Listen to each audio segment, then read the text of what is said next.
In today's video, I'm going to teach you how to get a download list from Kit. We'll walk through how to export your subscribers using the latest Kit interface.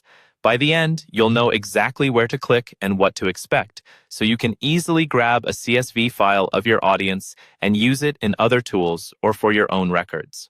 First, start by opening your Kit dashboard and look for the main navigation. At the top or along the side, depending on your layout, you'll see a section labeled Grow. Go ahead and click Grow and then choose Subscribers. This is where Kit keeps the full list of people who have subscribed to you.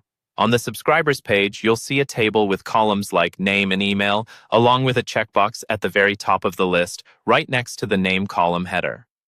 This checkbox controls which subscribers you're going to include in your export. If you want to export everyone that's currently visible on the page, click that top checkbox. That will select all the subscribers shown in the list. Now, Kit typically shows 30 subscribers per page by default. If your account has more than 30 subscribers, you'll notice a blue bar that appears after you click the checkbox. This bar will say something like, select all number subscribers in your account. Click that blue bar if you want to include every subscriber in your entire account, not just the first page. This is important if you're trying to do a complete backup or move your whole list to another service. Once your subscribers are selected, look for the Bulk Actions drop-down menu. This is usually located near the top of the list. Click on Bulk Actions, and from the options that appear, choose Export. This tells Kit that you want to create a downloadable file of the subscribers you've selected.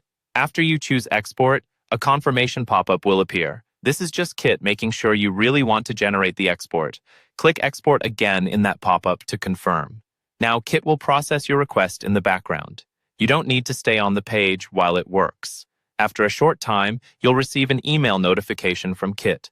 Open that email, and inside you'll find a link to download your CSV file. Click the link, save the file to your computer, and you're done. You now have a complete portable download of your subscriber list from Kit.